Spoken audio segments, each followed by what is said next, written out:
Hello, and welcome to another video from 3.5 Archive. Today, we're going to be doing our 65th D&D 3.5 Prestige class review. And we're going to be looking at the Animal Lord Prestige class from the Complete Adventurer sourcebook. Animal Lords have a bit of the animal that they embody deep in their spirit somewhere. This is the typical sort of raised by wolves character, although there's a variety of different animals that you can embody in this prestige class. There's the idea of animal totems here, which makes it somewhat similar to the totem barbarian from the Complete Champion, but it's subtly different here. It seems to be a little bit more inborn. And this is different from some prestige classes like the bear warrior that actually take the physical shape of a bear during their transformation that comes along with them. This prestige class does have a sort of transformation, but it more spiritually embodies the animal as well, allowing you to summon them, allowing you great empathy with them, and allowing you to find them. So this really helps you embody one particular type or kind of animal, and there are 8 major groups provided here. You could potentially homebrew more if you wanted to, but that is what you have to work with. So this prestige class is geared toward barbarians, rangers, and druids. Druids will take a little bit longer to get into it. Rangers tend to gravitate toward the cat or wolf archetypes of this prestige class. It says that some scouts, monks, and rogues will sometimes come into this prestige class, but it's hard to see that quite as much, although there is one interesting exception with rogue that we will take a look at later. So what do you need to become an animal lord? Well, you need to have a neutral component to your alignment, so neutral good, lawful neutral, true neutral, chaotic neutral, or neutral evil. You need a +5 base attack bonus, so the druid will be able to get this after level 7, and the fighters, barbarians, rangers, and the like will be able to get this after level 5. You're going to need 4 ranks in handle animal, 2 ranks in knowledge nature, and 4 ranks in a skill appropriate to whatever animal you choose. If you want to be an ape lord, you choose climb, bear lord, intimidate, bird lord, spot, cat lord, move silently, horse lord, jump, shark lord, swim, snake lord, escape artist, and wolf lord, survival. You also need a feat depending on what type of animal you choose. So for an ape lord, you need toughness, which isn't the greatest feat, but you could take it if it means you get into this prestige class. Bear lord requires endurance, which you'll get for free as a ranger, or you can just take it. Bird lord requires improved flight.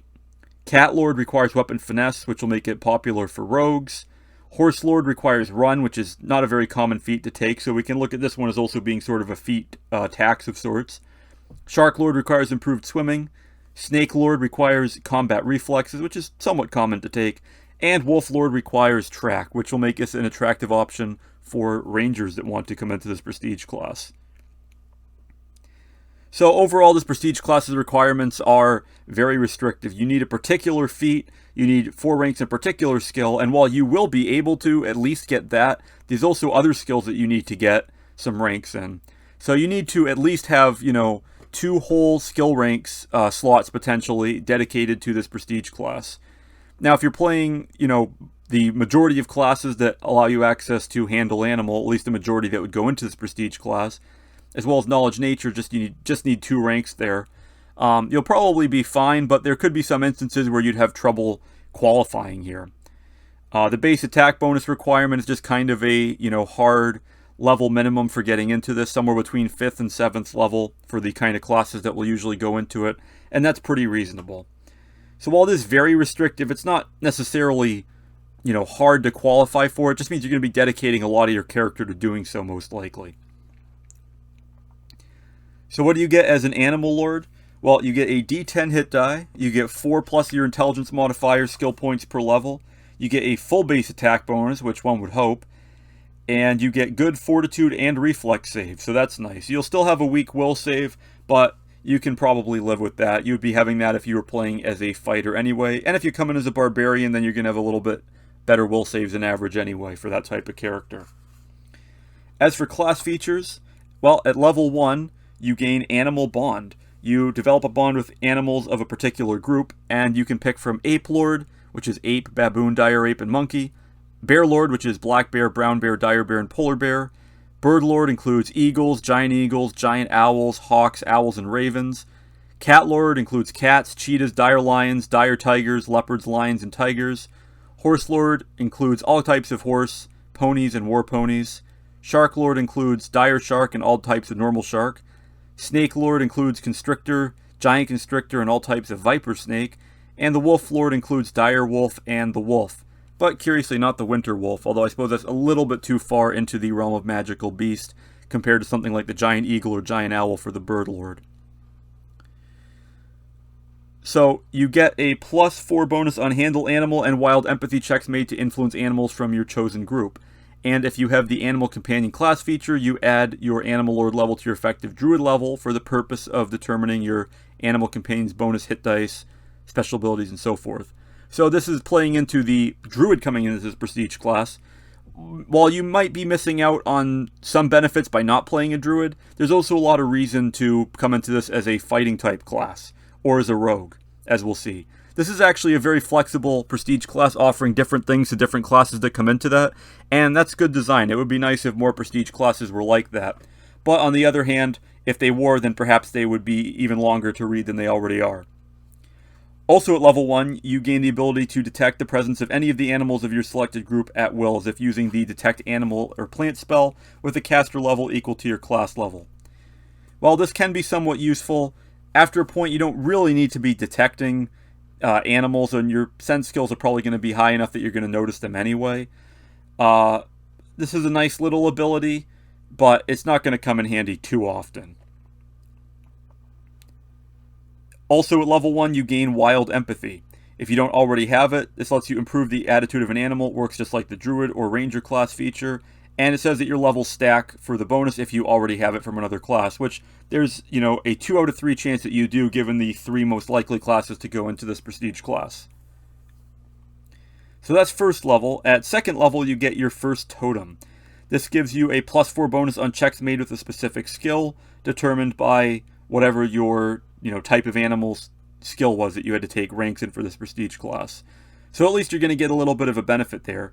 If you're playing as a rogue, having a +4 to move silently from being a cat lord will be quite nice.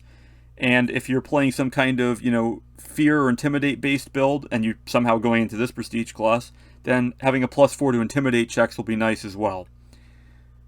This isn't going to be the most powerful thing in the world, but bonuses to skills are always nice, and it helps keep this prestige class pushed along to level 3, where you get the real features that you want.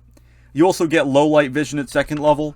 Not a lot to say there. It's nice if you have it from a, whatever race you are, but it's not something worth chasing after, and it's really just kind of a peripheral feature here. Finally, at third level, you get Wild Aspect, and this is kind of the core feature of the class. It allows you to take on the aspect of the animals of your selected group. It's a swift action that doesn't provoke attacks of opportunity, and unless otherwise noted, it lasts for 1 minute per level. You get once per day use of this at third level, and then at 6th level you get a second use per day, and at 9th level you get a third use per day. And then when you reach 7th level, it improves in some way.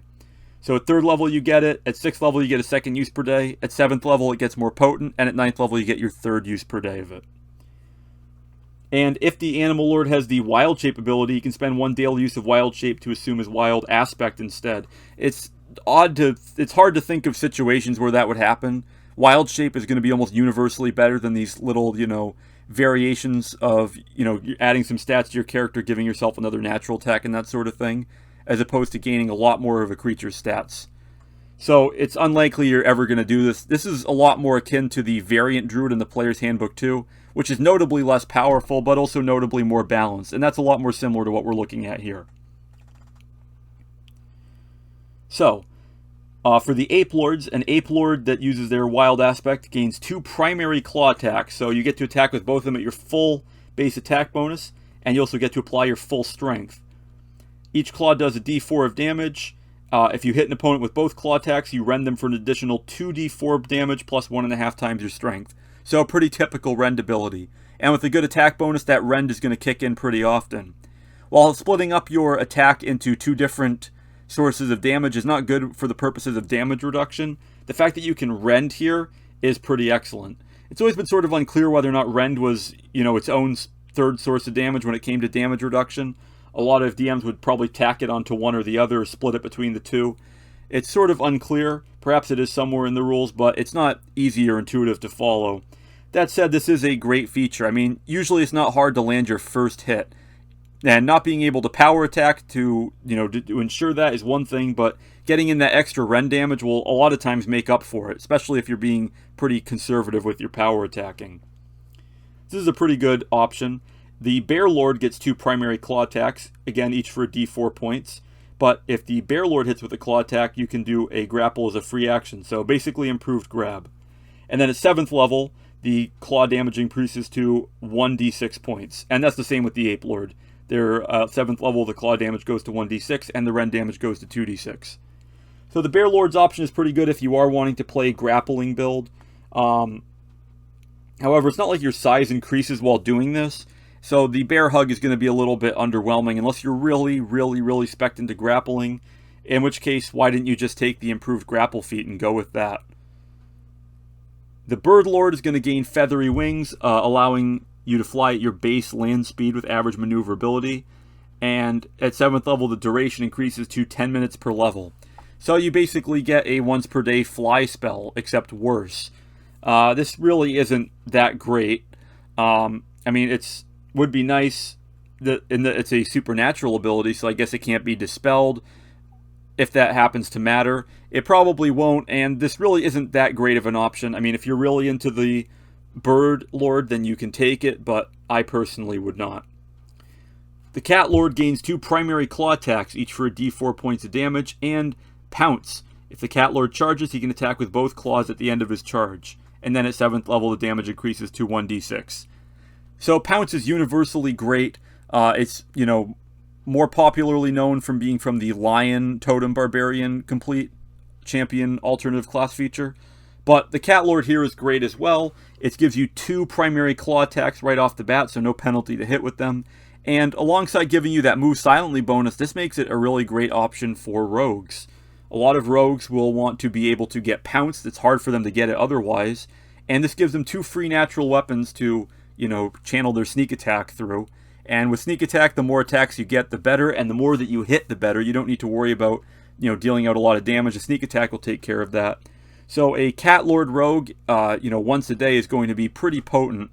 They're going to be able to sink all of their to hit into this with 2 different weapons. They're not going to have to worry about any, penalties to hit at all. And, if they pounce into flanking, then they're going to be able to unleash a world of hurt on their enemy. So this is a great option for rogues. The Horse Lord, well, when you invoke the Horse Lord's wild aspect, the Horse Lord's speed, as well as any horse upon which he rides, improves by 10 feet for a duration of 1 hour per level. And then at 7th level, the speed increase improves to 20 feet. Well, this is great if you have, maybe a whole army of these that are outmaneuvering the enemy with their improved speed. But for the most part in a D&D game, you're just not going to see any benefit from this.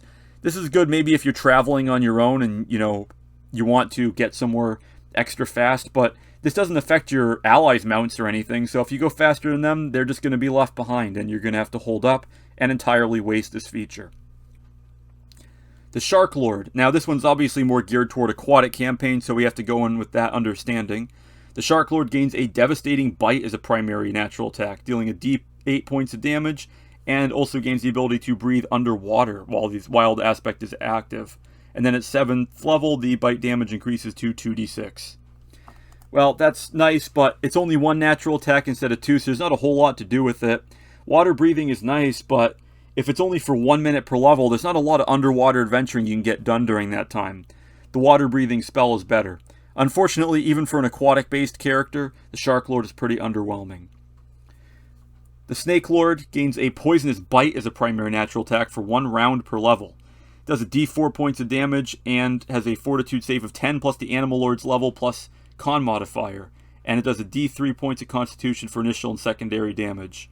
At 7th level, your bite's hit point damage improves to 1d6, and the initial and secondary poison damage increases to 1d4 points of constitution.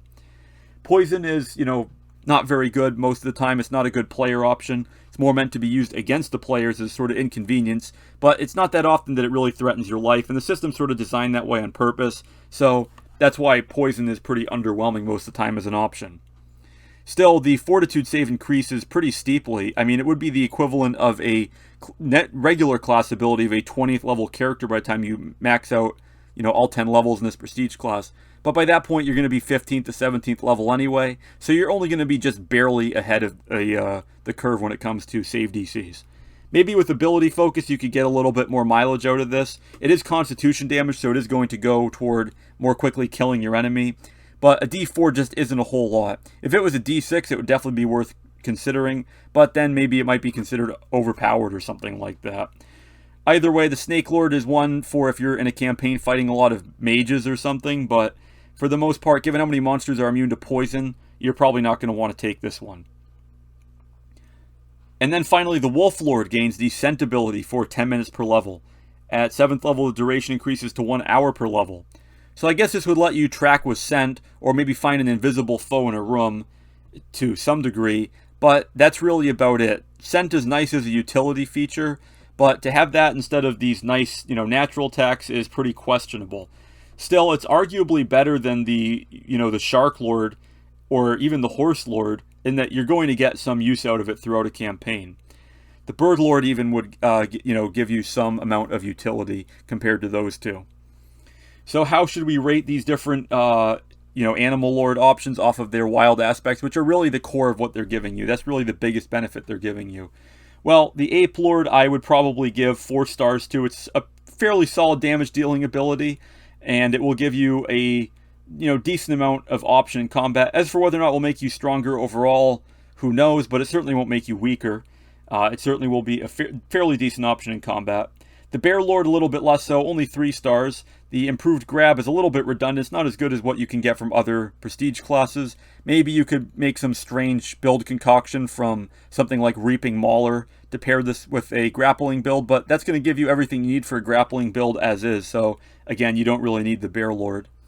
The Bird Lord we will give 4 stars to, because flying is always nice to have, but really it should be 3 stars considering that you can just get this from fly, arguably even 2. So we'll leave it at 3 stars considering it's an average ability for what you get.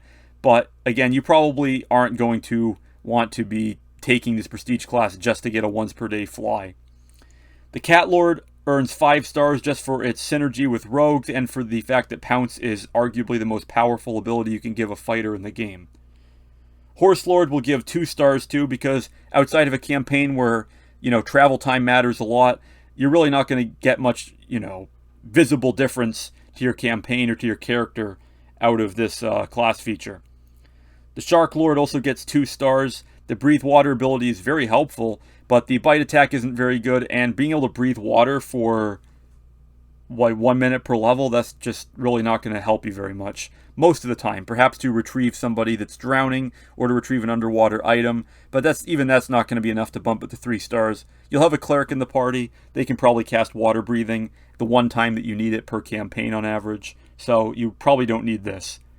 The Snake Lord, again, 3 stars at best. The poison can be fun, but you're not going to get a lot of use out of it probably. You're going to be very frustrated not being able to sink in some constitution damage, or going up against undead or constructs against which this ability will be completely useless and you'll have no reason to use your bite attack.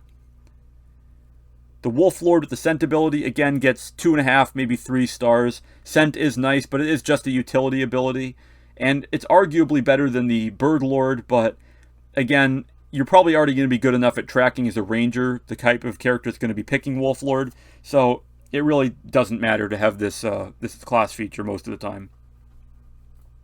So those are the wild aspects. Let's look at what else you get. At 4th level, you're going to get Speak with Animals. It allows you to use Speak with Animals as a spell once per day to converse with animals of your selected group. This is pretty narrow, but it will come in handy a little bit later, as at 5th level you gain Summon Animal. Now keep in mind that at this point you are of character level 10, maybe 11 or 12, and that's because that's what you needed to get into this prestige class. So you're going to get the equivalent of a Summon Nature's Ally 5, but with a more limited effect. The duration of the effect, though, is 1 minute per class level, instead of 1 round per character level or per caster level, which is going to be a lot better unless you're, 50th level, or you're casting Extend Spell or something. You're going to get to use these animals potentially for multiple encounters if they survive. So that puts it up above, the Druid having Summon Nature's Ally 5 at this point. But then again, the Druid also has multiple spell slots, and you're not getting any spell slots out of this Prestige class. So maybe you are ending up behind here. But for the Barbarians and Fighters and Rangers that come in here, this is going to be great. I mean, being able to summon animals into battle while you're just playing a Fighter-type character is pretty cool. So this is a great feature. It adds a lot to the class. You can get, as an Ape Lord, D3 Dire Apes or D4 +1 Apes. Bear Lord can get you a Polar Bear, which is a very devastating creature. A D3 Brown Bears, which if you roll well could be even worse. Or a D4 +1 Black Bears if you want that for some reason. The Bird Lord gets a D4 +1 Eagles, Giant Owls, Hawks, Ravens, or Owls.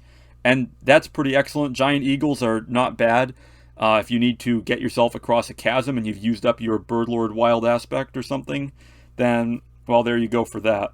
Cat Lord gets a Dire Lion, which is a great option. A D3 Tigers or a D3 Lions, those are also good options. Horse Lord gets a bunch of horses, which aren't the best, but then again, neither is the Horse Lord in general. Shark Lord gets a D3 Huge Sharks or a D4 +1 Large Sharks. You're probably going to want to make sure you have all those stats ready before you start playing. Snake Lord gets a Giant Constrictor Snake, a D3 Huge Vipers, or a D4 +1 Constrictor Snakes or Large Vipers. These are fairly good options, but they're not as good as some of the others, whereas the Wolf Lord gets a D4 +1 Dire Wolves or Wolves. Well, you're probably going to almost always want to pick the Dire Wolves, as they have an extremely strong melee attack for their level. You can buff these guys up and deal out a lot of damage if you roll well on how many you get. So the summon animal feature, I mean, summoning is always strong. If you have spells that you can use to buff these creatures up on top of that, then that's great. Having them for a minute per class level, so you can have them for 5 minutes, which is 50 rounds, and you can probably get through at least a couple of rooms of encounters in a dungeon with these creatures, and if you buff them up, the buffs you pick will probably last long enough to help them through them. So this can be a major upgrade to your character's power, and it's a big contributor to making this Prestige class an attractive option.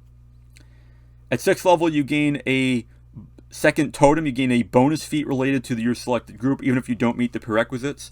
If you already have the feat, you can choose another feat for which you meet the prerequisites. That's a thing that showed up early on in D&D and then kind of started dropping off after a while. I guess they figured that if you saw a bonus feat that you had later on coming in and you decided to pick that feat now, that you just deserved the redundancy or something. Or maybe it was just implied, who knows. Ape Lord gets Brachiation, which lets you swing through the trees. It's kind of fun, but it's situational, obviously. Very situational. Bear Lord gets Improved Grapple, which I guess will help you with your subpar grappling build, potentially. Bird Lord gets Flyby Attack, which can be nice. Cat Lord gets Lightning Reflexes. Horse Lord Trample. Shark Lord Improved Critical Bite, which I guess is a little bit of a buff to that bite attack. Snake Lord gets Improved Initiative, which is great and probably the best option a Snake Lord's had so far, but you could also just take Improved Initiative at first level if you really wanted it.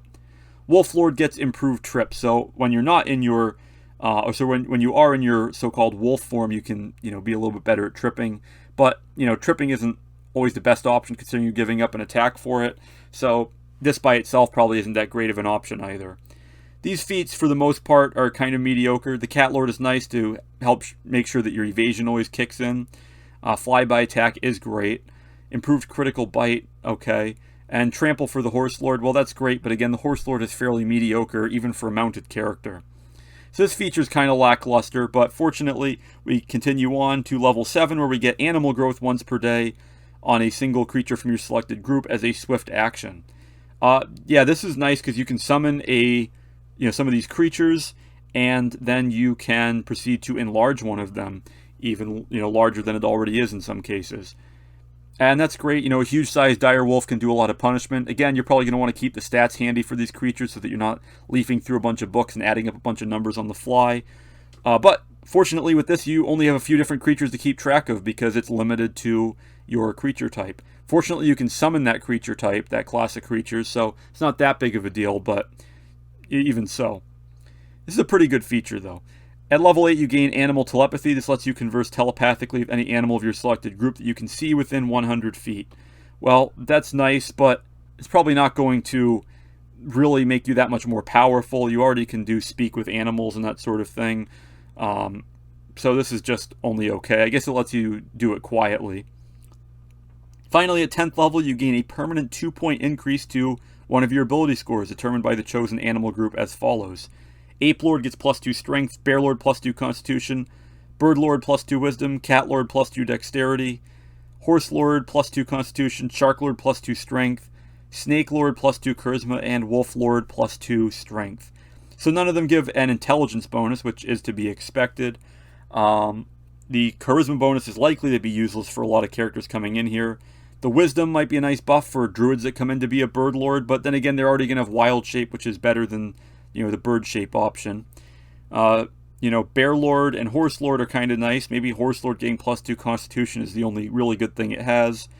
Ape lord getting that +2 strength is great. Cat lord getting +2 dexterity, well, that's always excellent. And it's a typeless increase to your ability score, so it'll stack with everything else. And it's a nice ending to the prestige class, giving that sort of inborn talent that the animal gives you, now reaching you at the most primal inherent level of your ability scores. It's not the most thrilling capstone, but it's good enough to finish off this prestige class.